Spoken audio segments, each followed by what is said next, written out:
Welcome to the Sales and Marketing for Decorators podcast with me, John Mears, and I'm joined today by Dulux Decorator of the Year 2018, host of Two Decorators and a Microphone.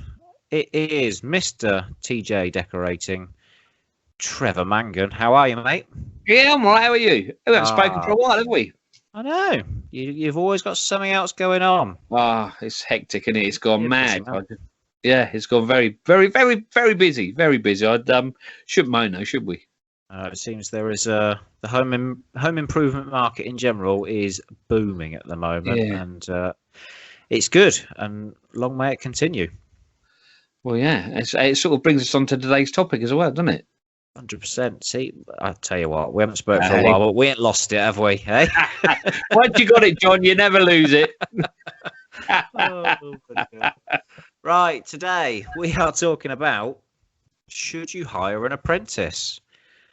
And it's very good to speak to you about this because you've just taken on an apprentice, haven't you? Well, I've got a young Max. He's been with me. Well, he's finishing college, but unfortunately not at college for decorating. He's at college for engineering. So, which, strange enough, is what I went to college for. So it turns out, if you want to be a good decorator, go to college and do engineering.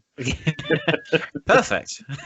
But yeah, he's been with me since about March time, but he's only done a couple of days a week. So he's done a Thursday and Friday with me. But yeah, he's really keen. And I've been touched with. I've been really lucky with him. He's seems really switched on and keen to learn. So I think that's half the secret, is finding somebody that is actually willing to, is keen to learn and wants to get on. Yeah, someone that's got the right attitude. Well, yeah, I was talking. I've got I don't know whether I should say it's not because you'll take the piss, but I've got a business coach that I talked to on a Monday evening, and it's really helped my business. Really made me sort of look at things totally differently. But anyway, he told me I'm a big fan of business coaches. So yeah. No, and everybody else speaks. Oh, it's a waste of money. £300 a month. Well, maybe, but I mean, my angle on it is, I used to go to my dad, and when I had ideas to talk about and mull over, I used to go and see my dad and say, "Look, I've got this. What do you think?" And he'd sort of be quite sort of level-headed about it all. But unfortunately, he's not around anymore, and I don't want to sort of bore my missus with it.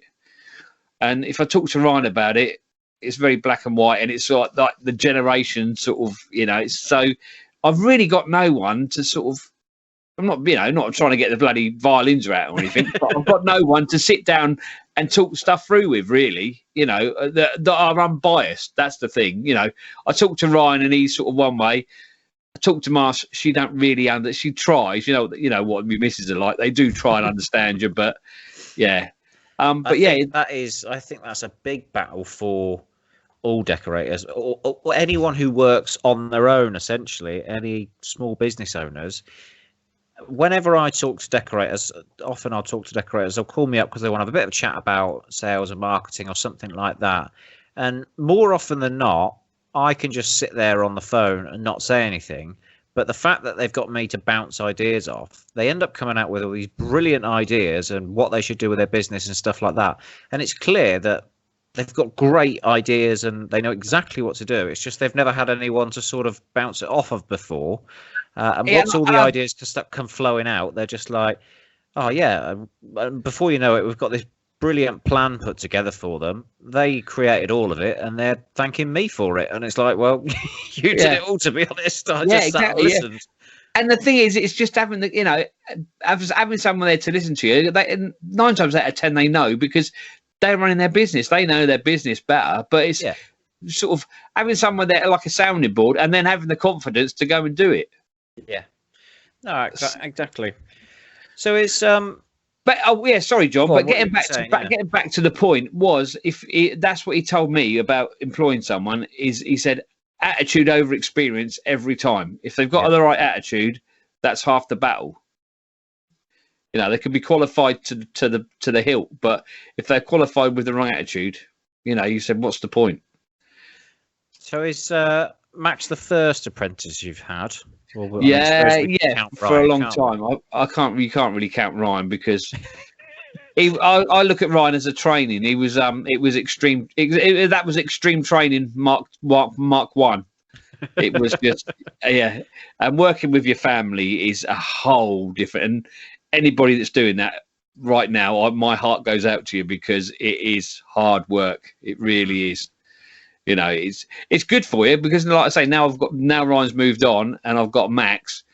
It's like a dream. It's so Yeah. easy, you know. And sometimes I'm a little bit harder on him than I really need to be because I'm sort of. But no, yeah, Max. I got him through sort of like a mate of mine that said he was looking for. You know, I said I'm looking for a decorator. He said, "Oh, I know a lad," and so yeah, came along.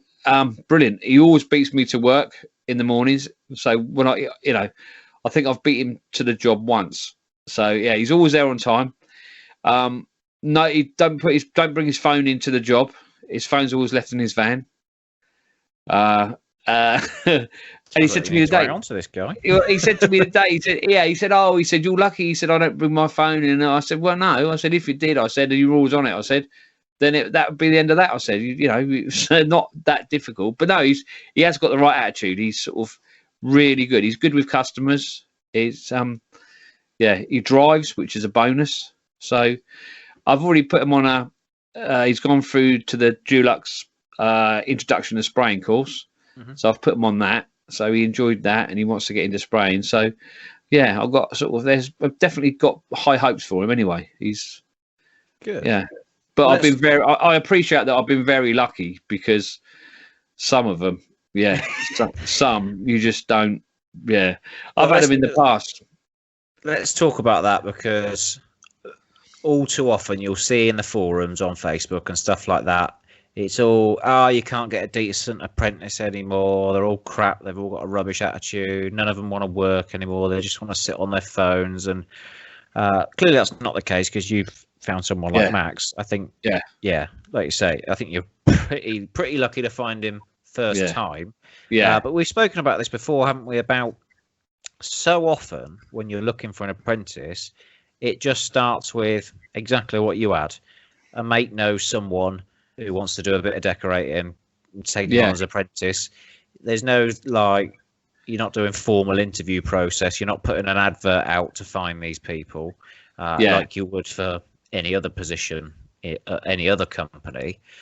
So I think that's part of the problem. Would you agree that?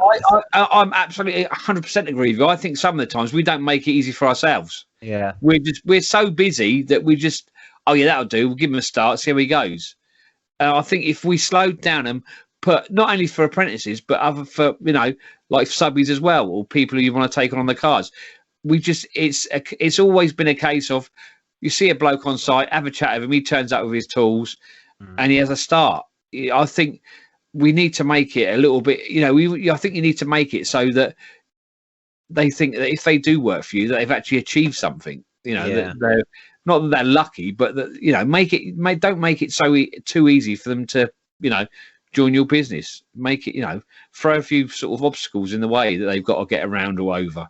I think I think any job that you've got to go through interview processes and stuff like that. When you land the job, it's brilliant, and you feel like you've earned it for it.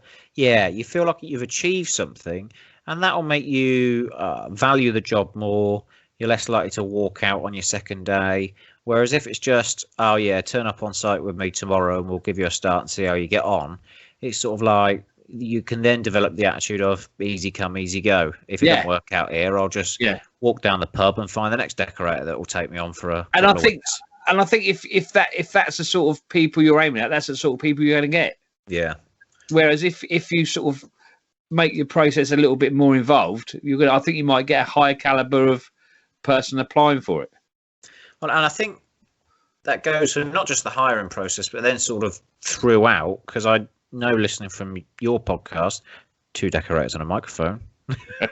Quick plug there for you. You're welcome. Thanks, John. Yeah. That Max's previous employer perhaps didn't have such a structure, didn't have quite the same professional outlook on things as you do, maybe.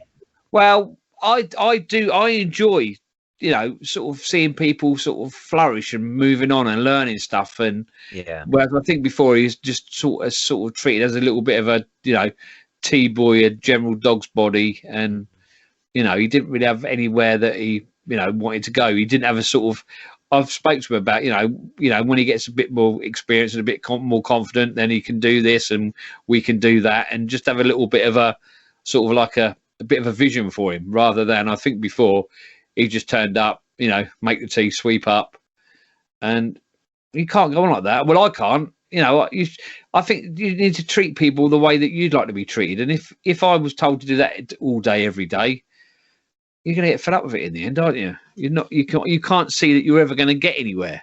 Yeah, this is it. I mean, this is management 101, is to get the most out of people. They need to feel like they're making a difference. So they're not going to get any enjoyment out of their job if you're just getting them to make tea and just do odds and sods and bits and bobs like that. So you need to progressively give people more and more responsibility so they can see that progress. And you need to give them ways of measuring their success so that they know if they're doing a good job, if they're not. And yeah, you'll have some sort of structure in place, I'm sure, already, where it's okay, at this point you're doing this, and once you start doing a bit more training and once you've shown that you're skilled enough at XYZ, we'll move you on to this, and your pay will increase accordingly and stuff. People like to know where they're going and see some progress. And when you have someone in that position, then they're constantly looking to get better, and they'll be more involved with the job, and they'll have a better attitude, and they'll want to do more for you. So I think this is the other thing. I mean, you tell me, have you done sort of much management work before? Because I know you've not always been a decorator. Yeah, well, I've done a little bit when I was at Travis, but it was a long time ago. And it's just exactly funny you should say. I was thinking exactly the same when you were saying that.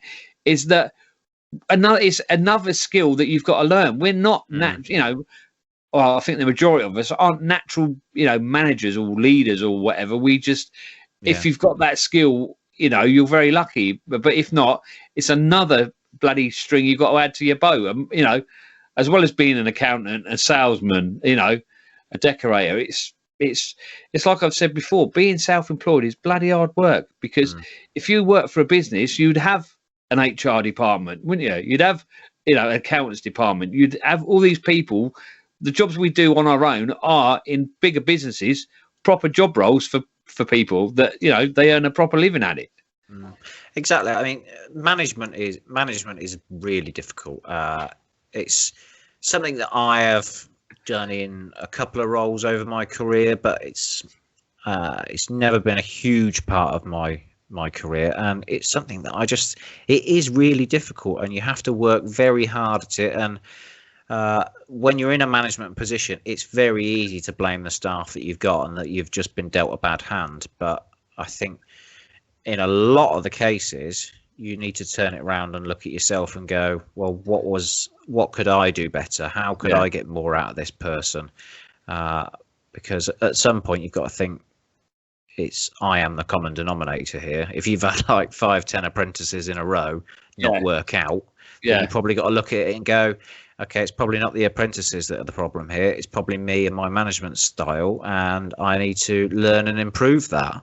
And I think a lot of it is that you don't have to always be. I mean, I hate it when people say, "Oh, well, I'll work for you." Well, you do in a way, but really, we're a team. Without you, I'm not going to get the job done. Yeah. So we're not. It's not. I don't really like. I know you've got to have the boss, and but it's like I think it's a little bit of an old-fashioned way of looking at things. It's. Yeah, I don't. It's okay, but I don't really like. Oh well, you're the boss, and well, yeah, but I take the responsibilities. But without you, I can't get much done. I need you to help me, and I don't know. I think one of the biggest thing is just to be aware of what you say and what you do, and as long as you keep an eye out for how you speak to people, then I think that's sort of half the battle. Is making sure you say the right things and don't try and be motivational and keep the spirits up, and oh yeah, you're doing all right. And I know it's a bit airy fairy, but me and Max have a chat on the way home or whatever in the van, and just say on a Friday, Yeah. what's good, what do you think you've achieved this week? What wasn't so good? And and it doesn't have to be a formal thing. We just have a chat in the van about, Mm-hmm. how was your week then, Max? What do you think you've done well at? What do you think you haven't done so well at? And just be interested, really. Yeah. So Simple things like that can go a really, really long way. I mean, not always, but sometimes you'll just catch it right. Sometimes, say, a hypothetical situation, Max might have had just a rough old week. It's been a long slog. He's knackered. He feels like he's ballsed up a few times. yeah, And it will go a really long way at the end of that week, just before you drop him off or whatever. You say, you've done a good job this week, mate. Well done. And you might say that every week, and 9 out of 10 times it's just like, cheers, boss, whatever. But that one time when he's just had a bit of a rough week, it could really mean a lot just to hear those few words that he's done a good job, and you just think, do you know what? It's worth it. I'll be back Monday, and away we go. And you never know when that time is. So building in regular feedback, and just that's all it needs to be. Just a few words here and there, just to keep them going, keep them motivated. Well, it was essential. It was quite good today because not way back, but when he first started, we were in a customer's place and house, and there were some windowsills that needed stripping. The carpets in the bedrooms were going, so I said, I'll go and strip the windowsills.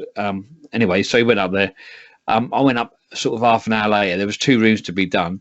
I went up half an hour later. He had to strip the windowsills, but there was no dust sheets down, and all the paint for the windowsill was all over the floor. But bear in mind, the carpets were going, so it wasn't a big problem. But I feel that once you get in the habit of doing shit like that, you need to, it's not a habit you need to get into. So if you're going to do it, put a dust sheet down as if the carpets were staying.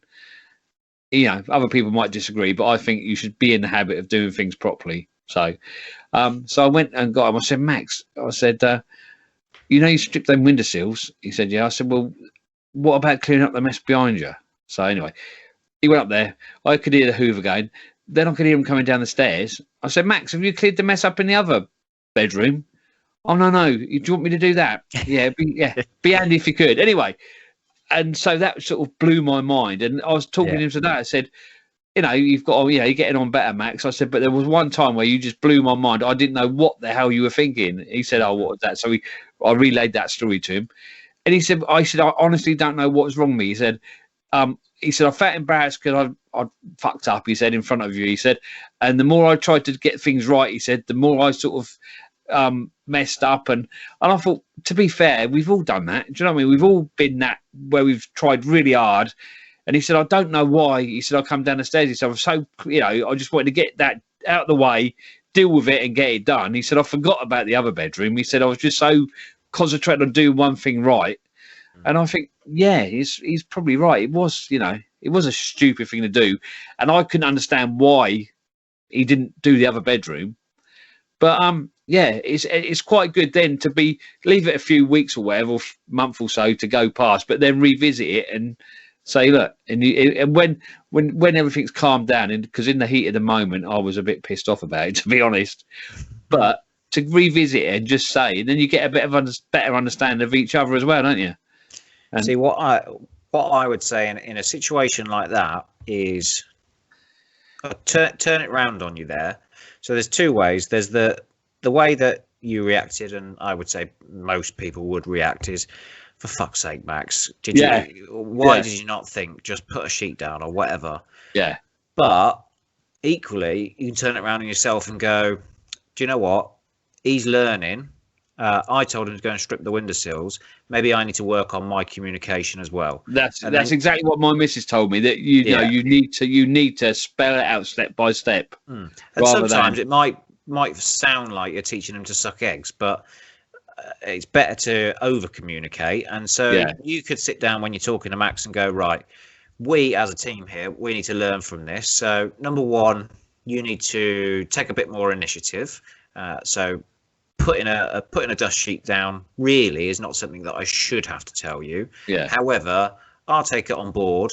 that also I need to be very clear in what I'm asking you to do so that things like this don't happen. And you just say, right, so, and we'll build, that's the new system, is I will over communicate, and sometimes it will feel like I'm talking to you like a child. I'm sort of like overdoing it, but realize that I'm doing that because I don't want to miss anything. And in the same vein, you know, you can sit there and take a bit more initiative on things like this, but he will learn that as he goes along. And typically it's by making little mistakes like that you end up, he'll never make that mistake again now, will he? So no, it's it is very difficult. And also what I find difficult is because you do stuff on autopilot, it's very hard to slow yourself down and then try and explain how to do it. Yeah. Because I just go and I've, a few times, you know, I've gone to show him. He said, well, what do you do? And I said, well, hang on a minute. And then you've had to slow yourself right down. Well, actually, how do I do it? You know, because you just do it naturally. Yeah. To then slow down and do it through with him. It's stuff does take a lot longer. It's I had it with Ryan, you know, because when Max first started, I didn't really know what level he was at. So I said to him, go and prep that room, you know. So I thought you could do that because that's what he told me was at, sort of, that's the level he was at. And of course, we all sort of boost ourselves up, don't we, a little bit when we go and get a job. Yeah. So anyway, went into this room and it took him forever. And I thought, what is he doing in there? So anyway, I went in there and it was terrible, you know. So I spoke to Ryan in the evening. I said, you know, what do I do? Because he's a good lad. I don't want to. He said, pick another room. He said, you go in there with him. He said, take him through 2 walls prep. He said, then leave the other 2 walls for him to prep himself. He said, because then, and it took about 3 hours to actually go through it, to me to do it, and then for him to do it. But like you say, once you invest that time, then next time when he comes to do it, he should know what he's doing. And if he does it wrong, you know, you say, well, look, we have gone through it. So, but yeah, it does take a lot longer on your jobs. But hopefully, if you take that time and show them right, that it's a good investment and it will yield dividends for you.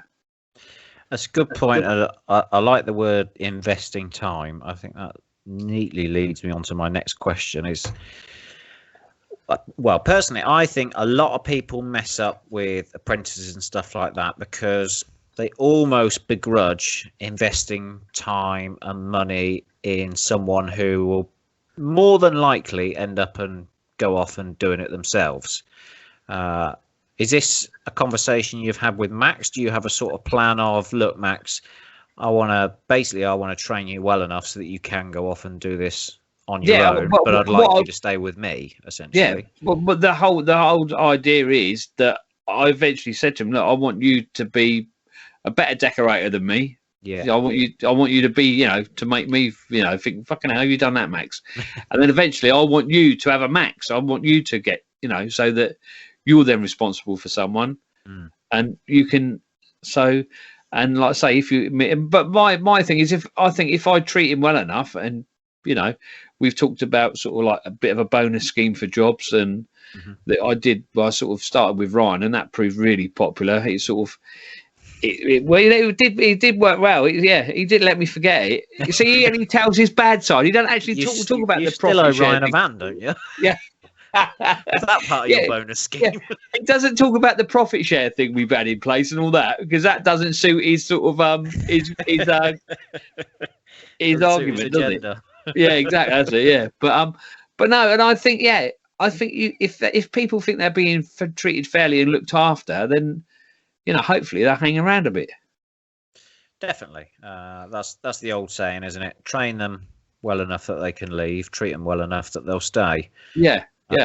And yeah, I think particularly in trades like this, you've got to make that decision early enough. You can't be afraid that you're going to train them up and they'll leave. You have to just invest that time and just go for it on the basis that you want them to stay. And you'll lose some. You might lose a lot of good staff over the years, but you will keep hold of some as well.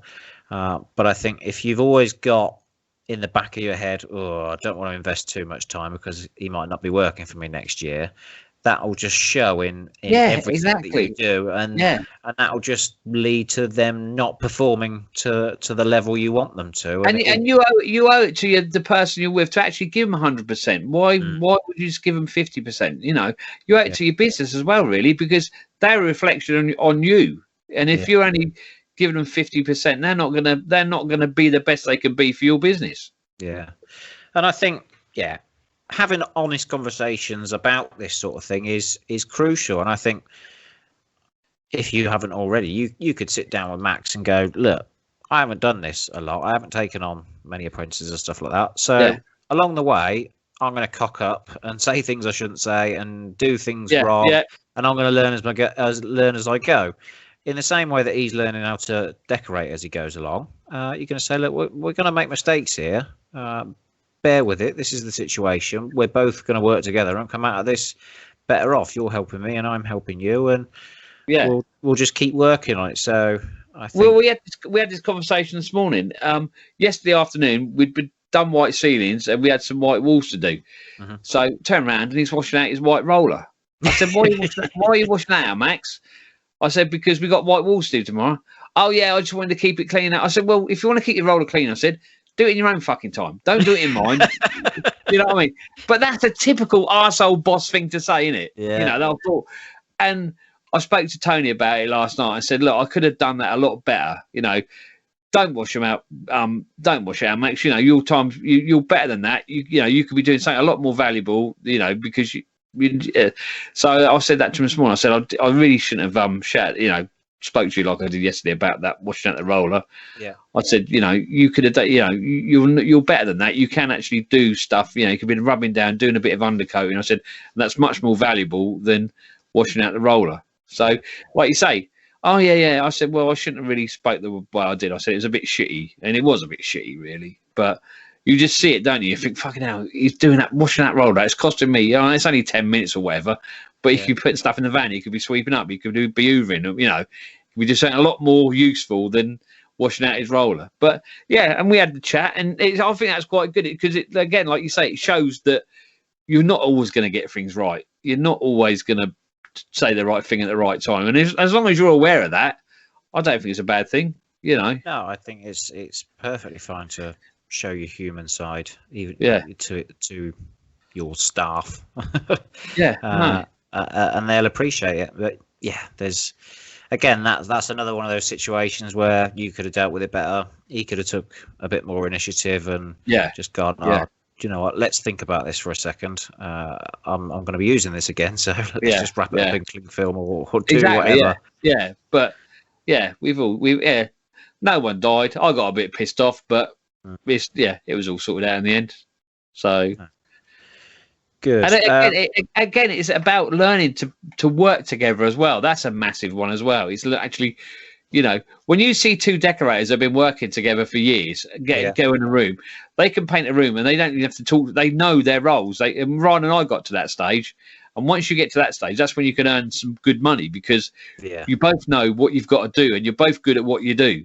You know, that's the place you want to get to, is so that, you know, you don't even need to talk. You just go in there, do your jobs, and you get it done. Yeah.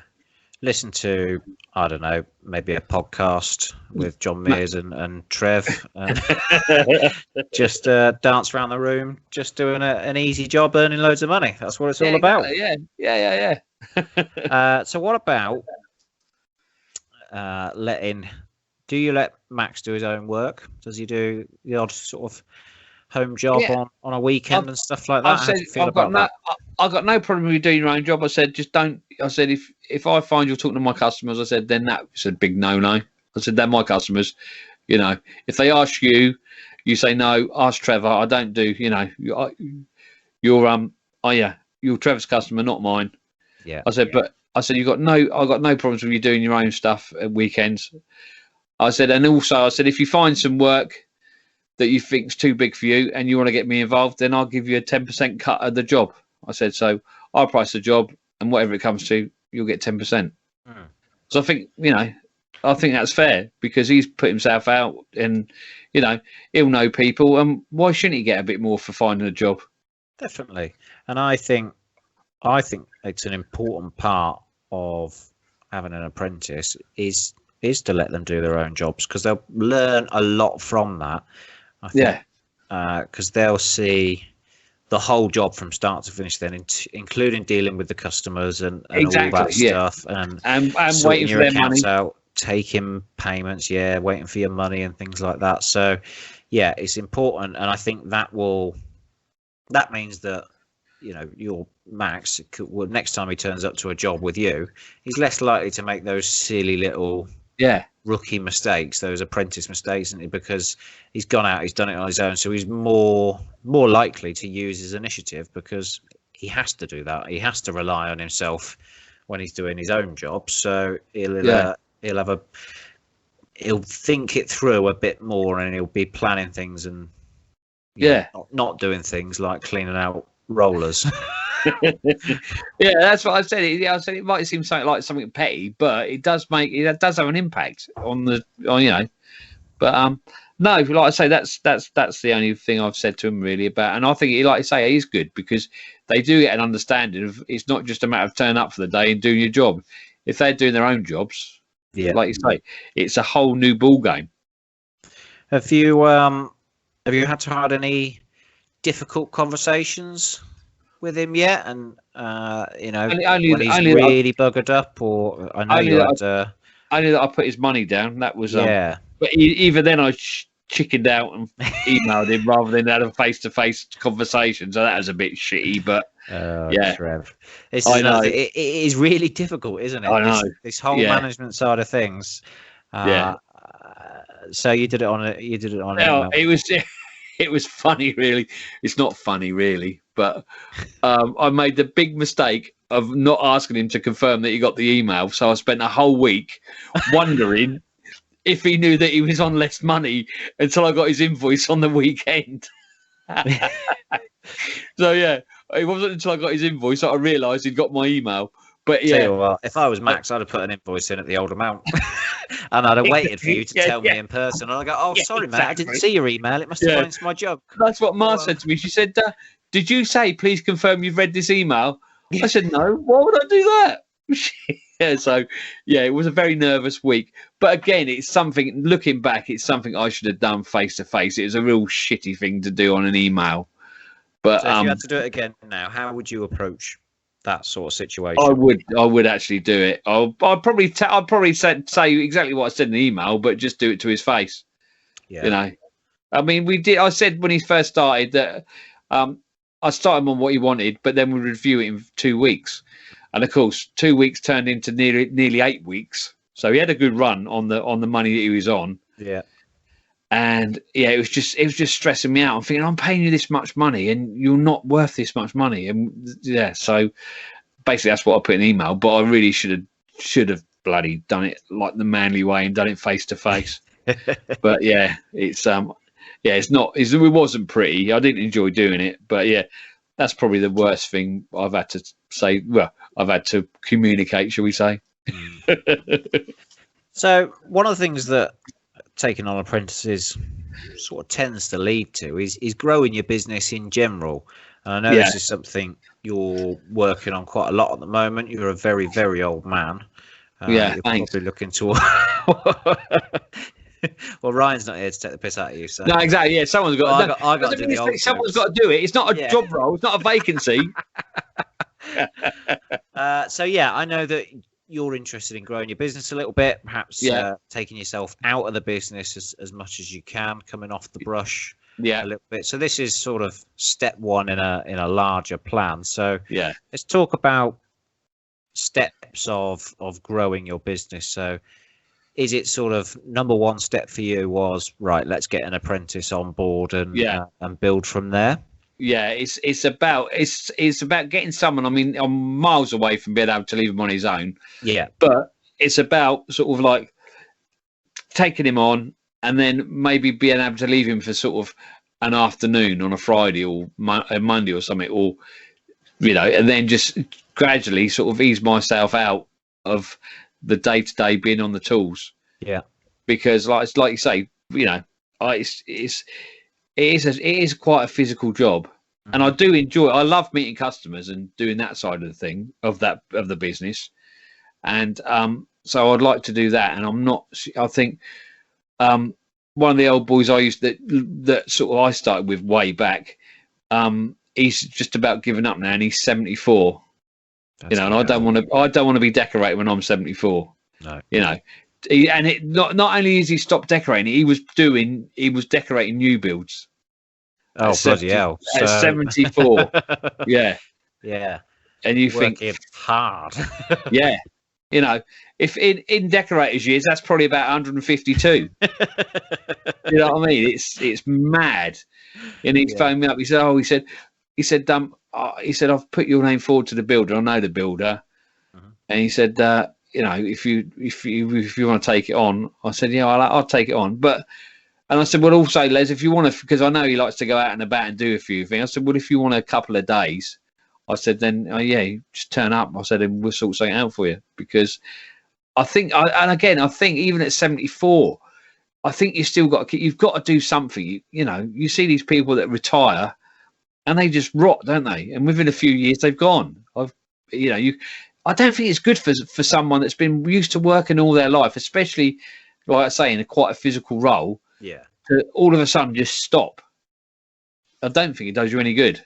Yeah, you've got to have something to keep working towards, something to keep you active. Particularly so, if you've had such a full-on job running your own business and it's a physical job, you can't just stop, because you'll just fall off a cliff. Yeah. Okay, so that was my other consideration as well, was because it is a big step taken on people, and you do feel like you're responsible for them. I know some people say, oh well, it's they know their role, they're self-employed, and it comes with, but I do feel a little bit more a bit of responsibility for them. So I also consider taking on maybe sort of like a semi-retired person. I think it's just about taking little steps and just getting used to that, and then I can take a bigger step now. And as long as you're moving forward and doing something, I think you're heading in the right direction. So a semi-retired bloke, for 2 or 3 days a week would be ideal. That's a good point, and this is one of the things I think puts off a lot of people taking staff on, is as soon as you take a staff member on, you get this immediate feeling of responsibility that you've got to start finding, well, almost twice as much work, really, haven't you? You've got to keep all of a sudden you've gone from 6 months of work in front of you to 3 months of work in front of you, because you've just doubled your workforce. So how have you dealt with that? How do you keep things together? What's your plan? Have you increased your marketing work, or did you have a lot of work in front of you already? Well, how are you keeping that responsibility? Really, I took Max on really because I had a lot of work anyway. Yeah. And I'm not being rude, but he's not of that sort of level where he's made a real big impact. He hasn't reduced 6 months worth of work down to 3. Okay. You know what I mean? He's probably make 6 months worth of work 7. No. No, he hasn't. But I mean, hopefully he will do. Yeah. But I've just taken him on really because as a long-term goal, not to make an immediate impact. Because if I wanted to do that, I'd probably be looking more sort of like subbies or something like something like that, which I'm. But I'm thinking with Max again, it's about investing the time, the energy, and getting him to do things the way you want them done. Yeah, So taking on apprentice, it's not like you've immediately got to fill your diary up with loads more work, because it's, as you say, it's a process. It takes a little bit of time. So you've got time to improve your marketing and get more and more leads in, and you'll find that you're able to take on more jobs. This is the other thing I think a lot of people need to remember, that you probably turn down a fair bit of work because you're too busy and stuff like that. So once you start taking staff on, you'll just be saying yes to more of those jobs, and you will be able to stay busy. But it's still it's another anxiety, and it's another worry, it's another responsibility trying to keep someone else busy as well. and some people don't think it is a whether they actually do say that it's not important and they actually deep down think it is important. But I feel that because it's quite macho. Well, yeah, you can do that, take it or leave it. If I got work, they're working. If I haven't, they haven't. But yeah, there's only so many times people get treated like that, and they won't bother coming working for you.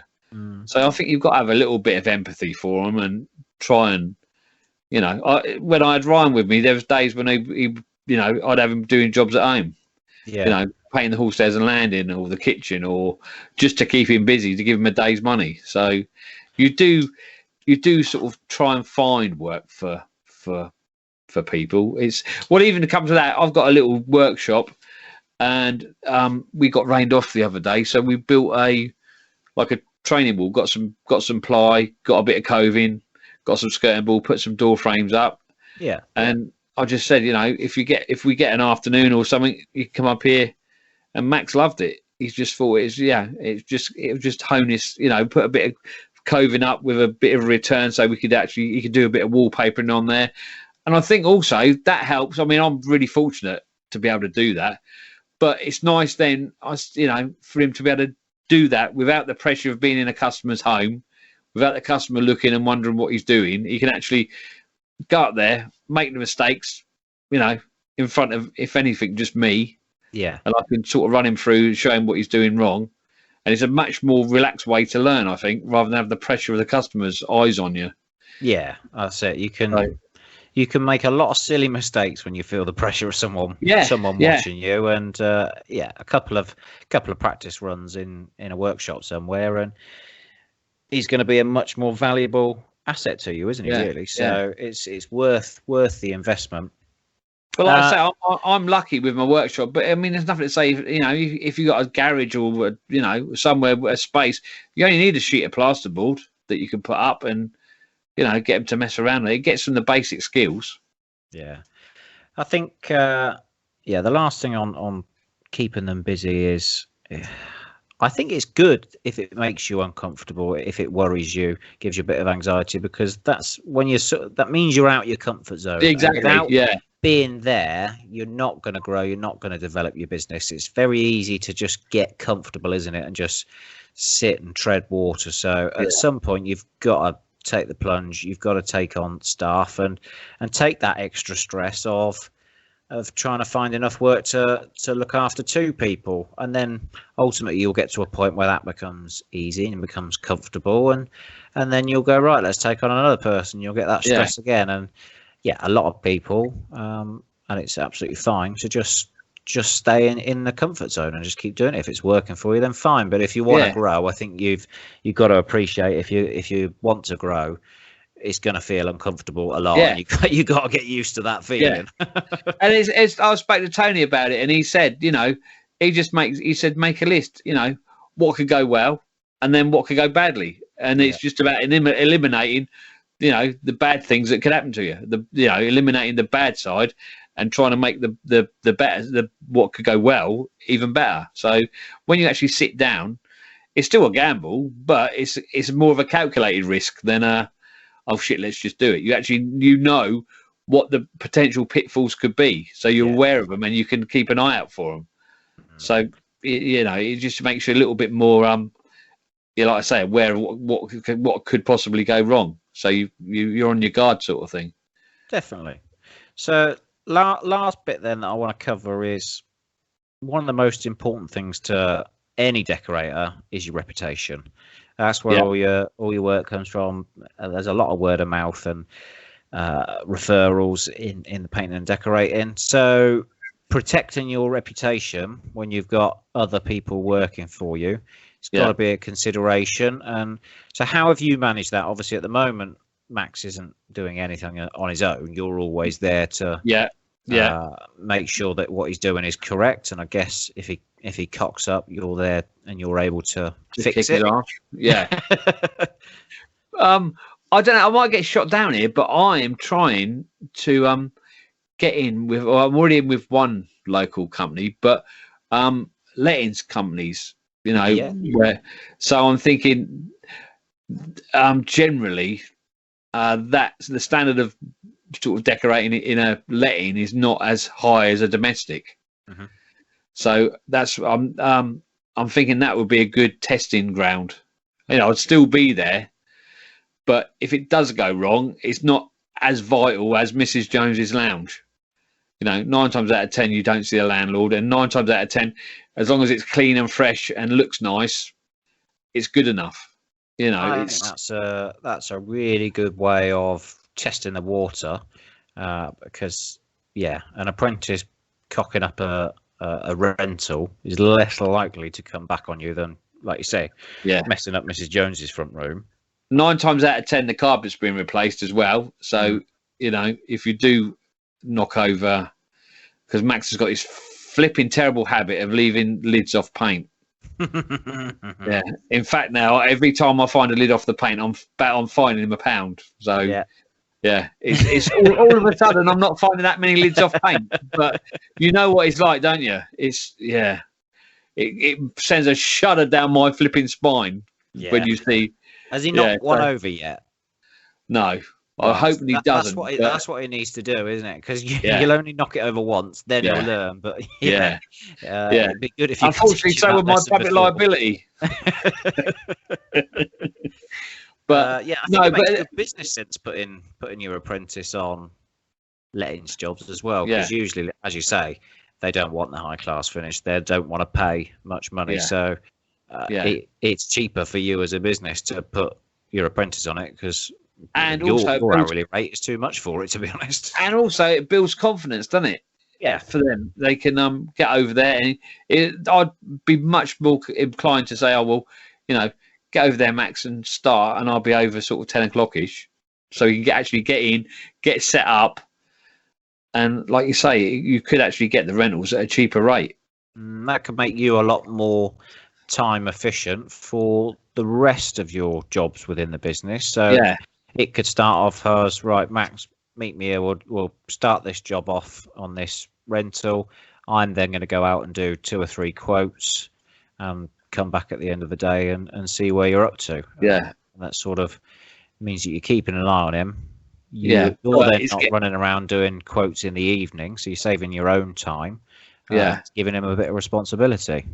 Yeah, and also, like I say, he can grow in confidence, and he can get an idea of how to run because that's the other thing that I'm trying to explain, all going through them in a minute, is getting how to work through the job logically. There's no point sort of filling the skirtings when you haven't painted the ceiling. Paint the ceiling first, so that's drying, then you can fill the skirtings.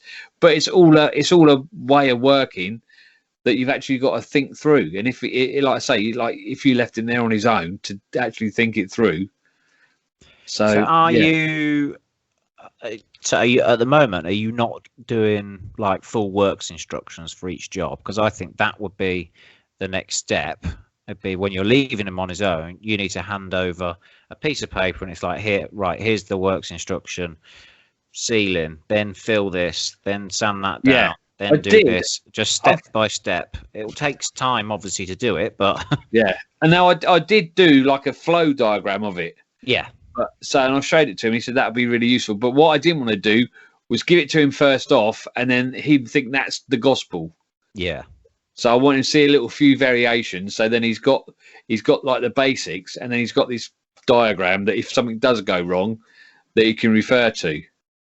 Well, you could make it slightly more vague. So here's sort of the 5 stages that we need to cover off to complete this room. There's going to be variables along the way, which I'm sure using your initiative you'll be able to solve. But let's just say there's 5 steps. I'm going to go out for the day, and by the time I get back, I want you to be on at least step 3. That's a good idea. Start building it in like that. That's. I mean, also, the way I price my work, I can actually bring it down to a time. Admittedly, it'll be slower for him, but the scenes will take X amount of time. The walls would take X amount. So I could say, well, it will take me sort of an hour. So if you can do it in an hour and a half, or 2 hours, then you're doing all right. And I think that'd help him sort of judge where he needs to be as well. You can start building that up then. Start getting to the point where you go, right, this would take me in an hour. If you can do it in an hour as well to the right standard, then your pay's going up. Well, yeah, Because- exactly. No, that's because yeah. you are then more valuable Well, to me and the yeah. business. Yeah, that's a good idea. I've not really thought about that, but yeah, that would be Well, of course you that'd be haven't thought about it. You don't want to pay him extra money, do you? I thought you were going to say, of course you haven't thought about it because you're not in sales and marketing. You could have made yourself look really good there, John. Oh no. All right. Well, I think we've covered that quite nicely. So, yeah. Final word then. Should people be hiring apprentices? I think that's a resounding yes. It's something if you want to move your business forward. Yeah, it's exactly what I was going to say. If you want to invest in your business and want the right people, it's not a quick fix for sure. But No. if you want to keep your reputation and get the right people long term in your business, then definitely. Yeah, and I think you've got to understand that by doing that, it's a step for you and your business, and you've got to appreciate you're probably not a very good manager. You might not have any management experience. No. So you've got to appreciate that when you're taking on staff, you have to do as much learning as the apprentice has to do, and you've got to be aware of that, and you've got to commit to improving yourself. Yeah. In the same way that the apprentice is committing to improving their decorating. So. And don't expect to get it right first time or second time or third time. It will take you a few goes, but that's part of what it is, isn't it? It's making mistakes and learning. And I think being a boss is not a sort of like an entitlement. It's something you've got to earn. Yeah, you've got to be. Everybody can be the boss, but to be a good one, it takes a lot of effort. Yes. It's all the things you see on LinkedIn all the time. The difference between a manager and a boss, or the difference between a boss and a leader. You want to be a leader, don't you, rather than a boss or a manager. Yeah. All right, perfect. Trev, where can everyone hear more about you? Oh yeah, we've got the, like you said, the Two Decorators of the Microphone podcast from Ryan and I, which is totally different to this. It's just a load of basically it's Ryan swearing and telling you his opinions on everything. And then me just trying to calm him down. Yeah. But so it's a great listen if you're in a property on your own. But and if you've got customers, put your headphones in because you're going to need them. And Insta, TJ Decorating, Facebook, all over the place. Yeah, you'll find me, TJ something. So yeah, TJ something. He's always there. I'll put links in the description probably if I remember. If not, well, oh well. Yeah, I'm sure there'll be another opportunity. Yeah, I'm sure. If you want more from me, then go to my website jmears.co.uk/ebook, and you can get a free copy of my ebook, which will give you 7 free tips on marketing for your painting and decorating business.